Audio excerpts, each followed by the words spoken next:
নমস্কার, আপনাদের সকলকে স্বাগত জানাচ্ছি আজকের এই অনুষ্ঠানে। খুব স্বাভাবিকভাবেই এই মুহূর্তে যদি আমরা আবহাওয়ার তাপমাত্রাটা দেখি তাহলে দেখা যাচ্ছে যে 42 ডিগ্রি ছাড়িয়ে যাচ্ছে কখনো। খুব স্বাভাবিকভাবেই একদিকে যখন আবহাওয়ার পারদ চড়ছে 42, তখন এই রাজ্যের 42 কেন্দ্রের যে নির্বাচনী লড়াই তারও পারদ চড়ছে একেবারে রমরমিয়ে। খুব স্বাভাবিকভাবেই রাজনৈতিক দলগুলো এই মুহূর্তে এই 42 ডিগ্রি তাপমাত্রাতেও 42-এর লড়াইয়ে নেমে পড়েছে। আর আজকের এই অনুষ্ঠানে আমরা সেই লড়াইয়ের এমন একজন লড়াকু মানুষকে পেয়েছি, যিনি শুধুমাত্র নির্বাচনী ময়দানে নন, বলা ভালো যে তিনি সারা বছর ধরে রাজনীতিটা করেন এবং মানুষের পাশে থেকে করেন। আর এবার তিনি এই লোকসভা নির্বাচনে প্রার্থীও হয়েছেন এবং কেন্দ্রটি তুলনামূলকভাবে তার কাছে হয়তো বা কেউ বলতে পারেন যে একটু অচেনা, কিন্তু মানুষটি সবার চেনা। সুজন চক্রবর্তী দমদম লোকসভা কেন্দ্রের এবারের প্রার্থী, সিপিএম তথা INDIA জোট প্রার্থীও বলা যেতে পারে। সুজন চক্রবর্তী আমাদের আজকের এই অনুষ্ঠানের অতিথি এবং সোজা সাপটা সুজনদা, আপনাকে স্বাগত জানাই আজকের অনুষ্ঠানে। নমস্কার সুজনদা, প্রথম প্রশ্ন সেখান থেকেই যে এবারের যে প্রচণ্ড দাবদাহ, মানে নির্বাচনী প্রচারে নেমে প্রতিপক্ষ যারা আপনার প্রার্থীরা রয়েছেন তারা বেশি কঠিন হচ্ছে নাকি এই প্রচণ্ড তাপপ্রবাহে প্রচারটা একটু ভিলেন হয়ে দাঁড়াচ্ছে? তাপপ্রবাহটা খুবই, আমি তো কর্মীদের বলেছি যে এটা ঠিকই যে সকাল সন্ধে সারাদিনই আমরা প্রচার করছিলাম, কিন্তু গরমটা যেহেতু বাড়ছে কর্মীদের বলেছি যে শরীরটাকে সুস্থ রেখে চলুন। মানুষেরও নানান অসুবিধা হওয়াটা স্বাভাবিক, তবে এই প্রচণ্ড দাবদাহ তার দায়ও কিন্তু আবার অনেককেই নিতে হবে যারা পশ্চিমবাংলায় ক্রমশ পরিবেশটাকে বিপন্ন করছেন। উত্তর 24 পরগনার একটি কেন্দ্র দমদম থেকে এবার প্রার্থী হয়েছেন, অবস্থানগতভাবে কোন চ্যালেঞ্জ অনুভব করছেন? না, প্রথমত দক্ষিণ 24 পরগনা, দক্ষিণ কলকাতা, এটা যেমন খানিকাংশে সত্য, তেমন তখন তো অবিভক্ত 24 পরগনা। আমাদের ছাত্র আন্দোলনের শুরু যখন, তখন অবিভক্ত 24 পরগনা। সুভাষ চক্রবর্তী, শ্যামল চক্রবর্তীরা আছেন, গৌতম দেব, নেপাল ভট্টাচার্য সহ আমরা একসাথে কাজ করছি। ওরা আমার চাইতে সিনিয়র, এবং আমি প্রথম ছাত্র আন্দোলনের দায়িত্ব আমায় দেয়া হলো ঘুঘুডাঙ্গা সম্মেলন, অবিভক্ত জেলা, 1978 সাল। তখন 24 পরগনা জেলা। ঠিক এখন উত্তর দক্ষিণ আলাদা হয়েছে। ন্যাচারালি আমার কাছে উত্তর 24 পরগনা, দক্ষিণ 24 পরগনা মিলিয়ে যে 24 পরগনা সমানভাবেই চেনা। দমদম সহ ব্যারাকপুর, দমদম, বারাসাত, এই বেল্ট, ইভেন বসিরহাট আমার খুবই চেনা, এবং সে কোনোদিনই মনে হয়নি আমাদের যে ওটা দক্ষিণ এটা উত্তর। দমদম কেন্দ্রে আমরা যদি দেখি যে 2009 থেকে 2024-এর এখনো পর্যন্ত এই কেন্দ্রের যিনি সাংসদ তিনি হচ্ছেন তৃণমূল কংগ্রেসের সৌগত রায়। এবারও তিনি প্রার্থী, আপনার প্রতিদ্বন্দ্বীও বটে। এর আগে আমরা যদি যাই তাহলে অমিতাভ নন্দী, এবং এই অঞ্চলটা বামেদের একটা ভালো গর্ব হিসেবেই পরিগণিত হতো। কি এমন হলো যে একের পর এক যেভাবে গড় বামেরা হারাতে শুরু করলো, সেখানে দমদমও তাদের হাতছাড়া হয়ে গেল? ধর, প্রথমত আমি এবং অমিতাভ নন্দী আমরা দুজন একসাথে লোকসভার সদস্য হই 2004 সালে। হ্যাঁ, আমি যাদবপুর কেন্দ্র থেকে, নন্দিদা, আমরা নন্দিদা বলি, অমিতাভ নন্দী তিনি দমদম কেন্দ্র। ফলে আমরা একসাথে কাজ করার সুযোগ পেয়েছি উত্তর 24 পরগনা কেন্দ্রিক, দক্ষিণ 24 পরগনা কেন্দ্রিক, রাজ্য কেন্দ্রিক বহু কাজে আমরা টিম মতন করে যে চলতাম, আমি নন্দিদা সহ আমরা একসাথে চলেছি। সেটা নোয়াপাড়া মেট্রো এক্সটেনশনই হোক, আর দক্ষিণের দিকে নিউ গড়িয়া মেট্রো এক্সটেনশনই হোক, এরকম নানা কিছু, অনেকগুলো ন্যাশনাল ইনস্টিটিউট ইত্যাদি। তার মধ্যেই একটা তো নাইপার পানিহাটিতে হচ্ছে, হয়তো আমারই উদ্যোগ, হয়তো আমারই প্রস্তাব। ফলে এগুলো খুব বড় কথা না। নন্দিদার পর দমদমে বামপন্থীরা 3বারই পরাজিত হয়েছে, তৃণমূল জিতেছে। তেমন উনি দমদম, তেমন যাদবপুরে আমার পরে 3বার প্রার্থী বদল হয়েছে, 4বারই তৃণমূল জিতেছে। এটা একটা পরিবেশ, একটা পরিস্থিতি এমন হয়েছিল যখন মানুষের মধ্যে এই কথাটা ধারণার মধ্যে আসছিল যে বামেদের সরিয়ে তৃণমূল হলে বাড়তি সুবিধা হবে। তারা ঠকে গেছেন, তারা বুঝতে পারছেন তারা ঠকে গেছেন, ক্রমশ বুঝতে পারছেন তারা ঠকে গেছেন। বা তারপরে একটা সময় হলো যে তৃণমূল তো আর সহ্য করা যাচ্ছে না, কে সরাতে পারবে, তাহলে বিজেপি। যারা ভাবলেন যে তৃণমূলকে সরাবে বিজেপি এবং বেশ নিষ্কৃতি দেবে, তারা আরও ঠকে গেছেন, ডবল ঠকে গেছেন। ফলে মানুষ এখন পরিত্রাণ চাইছেন। সেই পরিত্রাণের জায়গা থেকে এবারের যে প্রতিদ্বন্দ্বিতায় আপনি অবতীর্ণ হয়েছেন, সেখানে একদিকে সৌগত রায়, আরেকদিকে বিজেপির শিলভদ্র দত্ত, কাকে বেশি কঠিন প্রতিপক্ষ মনে ঘটনাক্রমে হচ্ছে? দুজনেই আমার পরিচিত, দুজনেই আমার প্রতিদ্বন্দ্বী প্রার্থী। আমি সচরাচর অভ্যাস অনুযায়ী প্রতিদ্বন্দ্বী প্রার্থী সম্পর্কে কোনো কমেন্ট করি না। আমার শুভেচ্ছা থাকলো। সৌগত দা আমার চাইতে অনেকটাই সিনিয়র, হয়তো 15, 16, 18 বছর কিছু একটা হবে, অনেকটাই সিনিয়র। ভালো থাকুন, সুস্থ থাকুন, আমি এটুকুই চাইবো। এটা উনি এ দল ও দল করে শেষমেশ তৃণমূল জনতা পার্টির হয়ে জিতেছিলেন, এমপি হয়েছিলেন ইত্যাদি, করতে করতে এখন তৃণমূল। উনিও অনেকবার হেরেছেন, উনিও অনেকবার জিতেছেন, ঠিক আমিও যেমন অনেকবার হেরেছি, অনেকবার জিতেছি। তাহলে খুব ফারাক কিছু না। মাঝে মধ্যে একটা কথা হয় না যে আমি তো জেতা উনি তো হারা, এরকম একটা কিছু বলেন মাঝে মধ্যে। আমি পরে দেখলাম ছেলেরা হিসেব করে দিয়েছে, এত হিসেব আমরা খেয়াল রাখি না, যতবার আমি হেরেছি তার চেয়ে একবার উনি বেশি হেরেছেন, সেটা বড় কথা না। তবু আমার শুভেচ্ছা থাকলো। শিলভদ্রবাবুটা আমি একটু একটু অস্বস্তিতে পড়েছিলাম। আমি জানতাম যে উনি তৃণমূলের এমএলএ, মানে 2016 থেকে 21 একদম আমি যখন বিধানসভায় বাম পরিষদীয় দলের নেতা, তখন শিলভদ্রবাবু এমএলএ ব্যারাকপুরের তৃণমূলের। সবসময় সবটা খেয়াল করা হয় না, আমি হয়তো মাঝে খেয়াল করিনি। হঠাৎ দেখলাম যেন তৃণমূলকে শিলভদ্রবাবুকে ক্যান্ডিডেট করলো, পরে দেখলাম না, তো বিজেপির ক্যান্ডিডেট। পরে বোঝা গেল যে উনি তৃণমূল ছেড়ে ইতিমধ্যে হয়তো বিজেপি হয়েছেন। তা সত্ত্বেও আমি ওর দীর্ঘায়ু কামনা করি, সুস্থতা কামনা করি, উনি ভালো থাকুন, দুজনেই ভালো থাকুন। কিন্তু আমরা সম্প্রতি নির্বাচন শুরুর আগে বিভিন্ন যে সার্ভে বা সমীক্ষাগুলোতে দেখলাম, ওপিনিয়ন পোল, সেখানেও বামেদের কোনো আসনের সম্ভাবনা দেখছি না।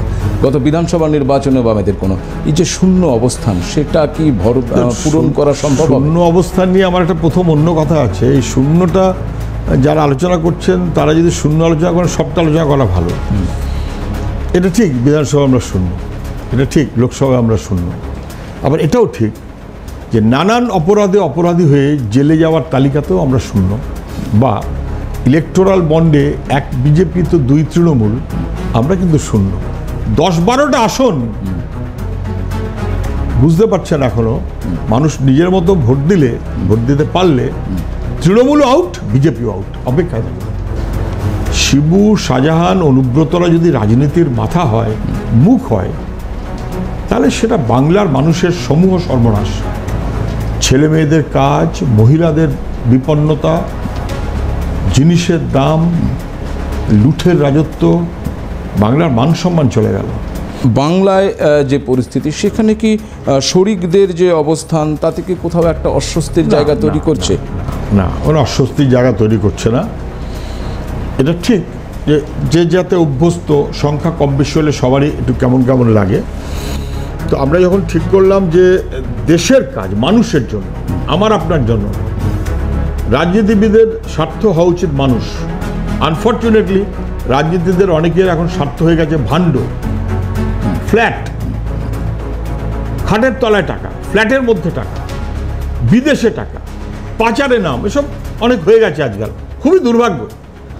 রাজনীতি মানে একটা মানুষের ভরসা। তৃণমূলের পুরনো সমর্থকরা তৃণমূলে আছে। বিজেপির পুরনো মানুষ যারা, তারা বুঝতে পারছেন যে এখন বিজেপিটা হাইজ্যাক বাই তৃণমূল।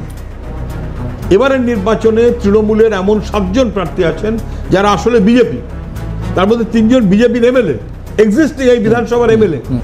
যদিও একটা কথা মনে রাখবেন, বলেছিলেন তৃণমূলের সবচাইতে বড় অপরাধ, ওরা বাংলার মতো রাজ্যে খাল কেটে কুমির আনার মতন করে বিজেপিকে নিয়ে আসলো।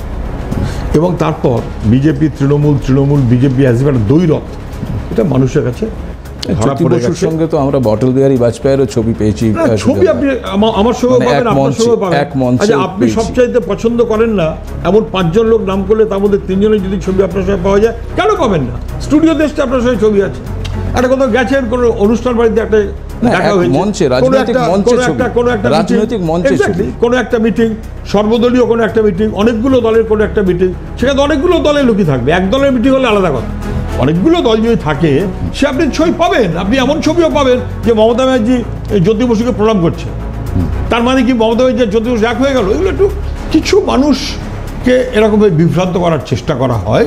আইএসএফ এর সঙ্গে আপনাদের 2021-এর বিধানসভা নির্বাচনেও একটা জোট ছিল, কিন্তু লোকসভা নির্বাচনে তালটা কাটলো কেন? এবং এই তাল কাটার ফলে এই যে তৃণমূল বিজেপি বিরোধী যে লড়াই, সেটা কি কোথাও একটা ধাক্কা খেলো?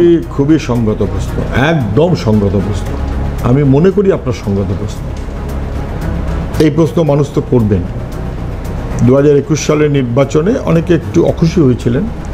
আমরা তখন বলছিলাম যে তৃণমূল আর বিজেপি দুইকে ঠেকাতে হবে, সবাইকে জড়িয়ে নিয়ে আমাদের চলার চেষ্টা করাটা ভালো। এবং তার মূল ভিত্তি কী ছিল? তৃণমূল বিজেপি তার বিরুদ্ধে যেন সবাই দায়বদ্ধ মনোভাব নিয়ে চলেন। তাই এখানেও আমরা চাইছিলাম যে সবাই মিলে আমরা একসাথে চলি। যে কারণে আপনি দেখবেন কোনো আলাপ আলোচনার আগেই, নির্বাচন ঘোষণার আগেই আইএসএফের চেয়ারম্যান ঘোষণা করে দিলেন যে তিনি ডায়মন্ড হারবারে প্রার্থী হবেন, কঠিন চ্যালেঞ্জের মুখে ফেলবেন। আমাদের প্রাথমিক দ্বিধা হলো, কোনো আলাপ আলোচনা হলো না, এরকমভাবে বলে ফেললো, দেখি ঠিক হলো। কিন্তু যাই হোক, তৃণমূলকে পরাজিত করতে হবে, বিজেপিকে পরাজিত করতে হবে। ওকে, আমরা সাপোর্ট দিলাম, কংগ্রেস সাপোর্ট দিল, আমরা ওয়েট করলাম, আমরা ক্যান্ডিডেট ঠিক করে ফেললাম, ক্যান্ডিডেট ঠিক করে ওয়েট করলাম, অ্যানাউন্স করছে না। ভাই কবে অ্যানাউন্স করবে তোমরা, কবে অ্যানাউন্স করবে তোমরা, কবে অ্যানাউন্স করবে তোমরা? তারপর দেখা গেল ডায়মন্ড হারবারের ঘোষণা, প্রথম ঘোষণা আইএসএফের সরে গেল। লোকে বলতে শুরু করলো এটা কি তৃণমূলকে সুবিধা করে দেওয়ার জন্য ব্যবস্থাটা হলো? বিজেপি এবং তৃণমূলের বিরুদ্ধে দায়বদ্ধ মনোভাবের চাইতে, বিরুদ্ধে দায়বদ্ধ মনোভাবের চাইতে অন্য কোনো মনোভাব হয়তো কোথাও ডমিনেট করছে। বিজেপি তৃণমূলের বিরুদ্ধে লড়াইটাই হচ্ছে ভিত্তি। সেই ভিত্তি যদি সরে যায় তখন তো আর একসাথে থাকা হয় না।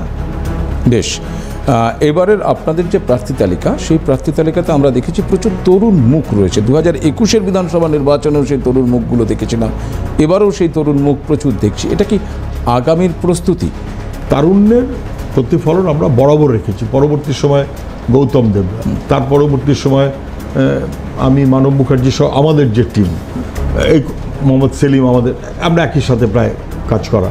তারপরে আমাদের একই রকমভাবে ধারাবাহিকভাবে কিন্তু আমাদের এই তরুণ প্রজন্মকে গুরুত্ব দেওয়া হয়েছে। তারপরেও কিন্তু বারবার তো আমাদের দিকে এই অভিযোগটা উঠেছে, ওই যে কোথাও একটা পাকা চুল বলে কথাটা চালু হয়ে গেল। এখন চুল পাকা তো কাঁচা করাই যায়, কাঁচা কেন করতে হবে? Which is natural is natural. মানে আমি তো এই মনোভাবে চলি। যারা তখন বলতেন যে তরুণ মুখ দেখা যাচ্ছে না, শুধু পাকা চুল, তারাই পরে নতুন প্রজন্ম যখন দাপিয়ে কাজ করছে, বরাবরই দাপিয়ে কাজ করছে, প্রচারেও সামনে এসেছে, আমরাও একটু স্পেশাল অ্যাটেনশন দিয়েছি, এ নিয়ে কোনো সন্দেহ নেই। তখন তারা বলতে শুরু করলেন, দেখো তো বুড়োগুলো কেমন ঘরের মধ্যে বসে আছে আর যুবকগুলোকে কেমন নামিয়ে দিয়েছে। মানে ওটা যে একটা কখন কোন কথাটা বলে আপনাকে কনফিউজ করবে। মীনাক্ষীদের নেতৃত্বে একটা ইনসাফ যাত্রা গোটা রাজ্য জুড়ে হলো এবং তার যথেষ্ট ভালো প্রভাব লক্ষ্য করা গেছে। এবং তারপর একটা ব্রিগেড সমাবেশ, সেখানেও আমরা দেখলাম স্বতঃস্ফূর্তভাবে মানুষের আগমন। এই পুরো ব্যাপারটা কি ভোট বাক্সে পরিলক্ষিত হবে বলে মনে করছেন? 5টা 7টা কি 8টা 10টা আসন তৃণমূল বিজেপি টের পাবে। তখন লড়াই হচ্ছিল 35টা বিজেপি, তাতে এরা বললেন 35টা তৃণমূল। আমি বললাম 70-42-এর মধ্যে, অঙ্ক ভুল। ভোট বাক্সে প্রতিফলন ঘটবে এবং ভোট বাড়বে বামপন্থীদের, বা মানে এই এই এই শক্তি, বিজেপি তৃণমূলের বাইরে যে শক্তি। এটা 2019-এ শোনা গিয়েছিল যে বামের ভোট রামে গিয়েছে, ফলে এইবার এই কেন্দ্রে যদি বামের ভোট বামে কনসেন্ট্রেট হয়ে যায়, অর্থাৎ রামে না যায়, তাহলে কেউ কেউ বলছেন যে তৃণমূল বেনিফিট পেয়ে যেতে পারে। এই অঙ্কটাকে কীভাবে দেখছেন? হেভি ওয়েট হচ্ছে আসলে মানুষ। গতবার বামের ভোট রামে গেছিল অঙ্কটা সবাই বলেন, কিন্তু আমি অঙ্কটা কোনোদিন মানিনি। যারা, এমনকি আমি আবার বলছি, পুরনো মানুষ কংগ্রেস রাজনীতি করতেন, কিন্তু রাজনীতি করতেন, তারা যে কোনো কারণেই হোক মনে করেছেন তৃণমূল দল করব, এবং তৃণমূল একটা রাজনীতির দল। আপনি খোঁজ করুন, তারা হাঁপিয়ে উঠেছে, বলছে আমরা যেটা করতাম সেটা রাজনীতির দল, আর এখন তৃণমূল যেটা হয়েছে এটা যে লুটেরার দল। আমরা এই দলে নেই, চুপ করে বসে আছেন, ফোঁপাচ্ছেন। তৃণমূলকে তারা ভোট দেবেন না, অনেকেই দেবেন। লড়াইটা দল বদলের না, লড়াইটা দিন বদলের, আমরা সেই লড়াইতে আছি। আপনারা বিজেপিকে বারংবার সাম্প্রদায়িক দল বলে কটাক্ষ করেছেন, গেরুয়া শিবিরের প্রতিনিধিত্ব যারা করেছেন তাদেরকেও কটাক্ষ করেছেন। তৃণমূল এই মুহূর্তে যে রাজনীতিটা করছে, আপনার কি মনে হয় যে সেখানেও কোথাও সাম্প্রদায়িকতার বীজ বপন রয়েছে? যদি না থাকতো তাহলে বিজেপি এই সুযোগ পেত। বিজেপি এই সুযোগটা পেয়েছে বড় অংশ তৃণমূলের জন্য। পশ্চিমবাংলার আজকে সর্বনাশের দায় কেউ যদি বলেন বিজেপির, আমি অমান্য নিশ্চয়ই করবো না, কিন্তু আমি বলবো তৃণমূল এবং বিজেপি এবং তৃণমূল দুয়ে মিলিয়ে বাংলার 12টা বাজিয়ে। তাহলে সেই তৃণমূলের সঙ্গে INDI জোটের বৈঠকে আপনারা পাশাপাশি বসলেন কেন সুজন? না, এটাও কথাটা বেঠিক, এটাও কথাটা বেঠিক। INDI নামটা তো পরে হলো, যদি উনি বলছেন উনি নাম দিয়েছেন। এমন এমন অসত্য বলেন, এত অসত্য বললে না খুব মুশকিল হয়ে যায়। এটা আমরা আমাদের পার্টি আলাপ আলোচনা করছিলাম যে সারা ভারতবর্ষ গণতন্ত্র, ধর্মনিরপেক্ষতা এবং আমাদের সংবিধান, তাকে যদি রক্ষা করতে হয় তাহলে বিজেপির বিরুদ্ধে সবাইকে একজোট করতে হবে, যার দায়িত্ব রাষ্ট্রীয় দলগুলো লাইক কংগ্রেস, CPIM এটসেট্রা, এবং আঞ্চলিক দলগুলো যারা বিজেপি বিরোধী তার এক মঞ্চে আসুন। এটা অনেকদিন ধরেই চলছে। আমরা যেভাবে মনে করলাম, কংগ্রেস অনেকটা সেইভাবে মনে করলো, অনেক আঞ্চলিক দল সেইভাবে মনে করলো। মমতাজি লাফিয়ে পড়লেন আমি আছি। তখন থেকেই দ্বিধা যে উনি কি থাকবেন। উনি তো 2019-এ ফেডারেল ফ্রন্ট করেছিলেন যাতে বিজেপি সুবিধে পায়। উনি কি থাকবেন? এবং যথারীতি 2-1 দিনের মধ্যে বোঝা গেল যে ওনার আসল লক্ষ্যটা হচ্ছে এই বিরোধী জোটকে ডিস্টেবিলাইজ করা। তো কেরলে আপনার তো কংগ্রেসের সঙ্গে ভালোই সখ্যতা বা জোটটা সেই জায়গায় রয়েছে, তারপরেও কেরলে রাহুল গান্ধীর বিরুদ্ধে আপনারা প্রার্থী ডি রাজাশ্রীকে প্রার্থী করতে গেলেন কেন? কেরালার রাজনীতিতে LDF, UDF মূল লড়াইটা কংগ্রেস বনাম CPI, ওটা ওখানকার রাজ্যের স্পেসিফিসিটি। বিজেপিকে ঠেকাবার জন্য ওখানে কংগ্রেস এবং CPIM-এর একজোট হওয়ার দরকার নেই। বিজেপি আউট, কংগ্রেস এবং CPIM লড়াই করলেও বিজেপি ওখানে কোনো অ্যাডভান্টেজ পাবে না। শিক্ষক নিয়োগ দুর্নীতি আপনাদের আমলে, বামেদের আমলে পরীক্ষা হয়েছে, এই অভিযোগ ডেফিনেটলি করে উঠেছিল বা ওঠে এখনও, যে বামেদের আমলে প্রচুর বামেরা তাদের নেতাকর্মী বা তাদের দলের লোকেদের চাকরি দিয়েছে। কিন্তু চাকরি প্রার্থীদের আমরা কোনো ধর্নায় বসতে দেখিনি, বা আদালতে মামলা হতে দেখিনি, কিংবা কোনো মন্ত্রীকে জেলে যেতে দেখিনি। এই দুর্নীতিটার চেহারা এই রকম হলো কেন বলে? দুটো কথা আপনার। প্রথমত বাম আমলেও নানান রকম অভিযোগ উঠেছে। কোথাও অভিযোগ উঠেছে আমি জানি না। মমতা ব্যানার্জিকে একদিন কেউ মিছিল করতে দেখেননি, কাউকে ধর্নায় বসতে দেখেননি, এটা নিয়ে কেউ কোনো কথা তুলতে পারেনি। পরিকল্পিতভাবে তৃণমূল পরে একটা চিরকুট বলে চালু করলো, বলে দুটো চিরকুট বার করলো, দুটোই বোগাস, কন্ট্রাকচুয়াল। সিভিক পুলিশ মার্কা ব্যবস্থা করেছে, লেখাপড়া ভবিষ্যৎ কি হবে না হবে বোঝার দরকার নেই। তারপর যতটুকু যা করেছে, আই বিলিভ যে 26,000-এর মধ্যে আমি বলতে পারবো না কত শতাংশ, 20 না 30 না 50 না 60, একটা সাইজেবল অংশ আছে যারা যোগ্য, যারা নিজেদের যোগ্যতায় চাকরি পেয়েছে। একদম একদম। তাদেরকে তুমি বিপদে ফেললে, দুর্নীতির চাকরি দিয়ে তাদের বাঁচাতে গিয়ে, এবং সেই অনুযায়ী SSC-কে পলিউট করে দিয়ে, যে SSC ছিল চাকরি দেওয়ার সংগঠন, তাকে চাকরি বিক্রির সংগঠনে পরিণত করলে। আর যারা দুর্নীতি করে চাকরি পেয়েছে টাকা দিয়ে, তাদের চাকরি তো অবশ্যই যাবে, সেখানে যোগ্য ছেলেমেয়েরা চাকরি পাবে, কিন্তু তারা টাকা দেবে কেন? তাদের টাকা তো নিয়েছে তৃণমূল, তার নেতারা। তৃণমূলের নেতাদের পকেট থেকে ওই টাকাটা উদ্ধার করতে হবে। আমি সেই কারণে বলেছিলাম, যারা টাকা দিয়েছেন, এই চাকরি খারিজ হয়েছে ইত্যাদি ইত্যাদি, থানায় গিয়ে FIR করুন, মামলা আমরা বুঝে নেব, আমরা বুঝে নেব। এখানে একটা অদ্ভুত রাজনীতিকরণও করা হচ্ছে নির্বাচনী মঞ্চে। মুখ্যমন্ত্রী এটাও বলছেন যে এই চাকরি চুরির দায় সবটাই বিজেপির ঘাড়ে তিনি চাপিয়ে দেওয়ার চেষ্টা করছেন। আমার সরাসরি প্রশ্ন, দায় কার? এটাই মানুষ জানতে চাইছে সুজন দা। আজকে এই মানুষগুলো জিজ্ঞেস করেন, আমি অবশ্যই বিজেপির লোক নই, সবাই জানেন। উনি কখনো বলেন CPM-এর দায়, কখনো বলেন উকিলদের দায়, কখনো বলেন বিজেপির দায়, যখন যেরকম যেমন খুশি। আদালতকেও কটাক্ষ করতে, আদালতকেও কটাক্ষ করছেন। আমি মনে করি নির্দিষ্টভাবে এই দায়টা তৃণমূলের এবং তৃণমূলের এবং তৃণমূলের এটাকে রাজনীতিকরণ করার মধ্য দিয়ে আসলে বাংলার যুব সমাজকে বিপন্ন করা হচ্ছে। ছেলেমেয়েরা লেখাপড়া করেছে, তার মা মঙ্গল কামনায় সন্তানের ব্রত পালন করেছে, বাবা স্বপ্ন দেখেছে, বাবা মার স্বপ্ন ভেঙে চড়ে সর্বনাশ হয়ে গেল। ছেলেদের কাজ নেই, ভিন রাজ্যে চলে যেতে হচ্ছে। এখানে কাজ পেলে এসএসসি ছিল চাকরি দেওয়ার সংগঠন, হয়ে গেল চাকরি বিক্রির সংগঠন। এর দায় যারা এসএসসির মাথা এবং তার মাথা এবং তাকে যারা অ্যাপয়েন্ট করেন তারা নেবেন না? তাদের তো উচিত জেলে যাওয়া, তাদের উচিত জেলে যাওয়া। কর পাচ্ছেন? একেবারেই আমাকে আমার আজকের অনুষ্ঠান বা সুজনদাকে ছাড়তে হবে, তার কারণ তিনি আবার প্রচারে বেরোবেন। আমি একেবারে শেষ প্রশ্ন করব সুজনদা, সেটা হচ্ছে যে আপনি প্রচারে যাবেন, দমদম লোকসভা কেন্দ্রে আপনি লড়াই করছেন, সেইখান থেকে আমার প্রশ্ন যে এই এত কিছুর পর একদিকে বিজেপি আপনাদের শত্রু, বিজেপি কেন্দ্রের শাসকে রয়েছে, এই নির্বাচনটা কেন্দ্রের নির্বাচন, সেখানে দাঁড়িয়ে আপনার কেন্দ্রে তাহলে ফার্স্ট টার্গেট কে? দুর্নীতি ইস্যুতে তৃণমূল নাকি নির্বাচনী বন্ড ইস্যুতে বিজেপি? গরম কড়াই আর জ্বলন্ত উনুন, এদের মধ্যে খুব ফারাক করা যায় না তো। তেল ফুটছে, আগুনটা জ্বলছে, খুব ফারাক করা যায় না। তৃণমূলকে ঠেকাতে গেলে আপনি বিজেপিকে না ঠেকালে তৃণমূলকে ঠেকাতে পারবেন না, কারণ বিজেপি প্রশ্রয় দিচ্ছে তৃণমূলকে। তা না হলে চিটফান্ড কাণ্ডের পর তৃণমূলের এমপি বলেছিলেন সবচেয়ে বড় বেনিফিশিয়ারি নাম মমতা ব্যানার্জি, বহাল থাকেন না, থাকতে পারেন না। অরবিন্দ কেজরিওয়াল বা ইত্যাদি অন্যরা যখন জেলে যান, কিংপিন দুর্নীতি, পশ্চিমবাংলার সমস্ত দুর্নীতির কিংপিন কে জানে না? কোনো ব্যবস্থা তো হয়নি।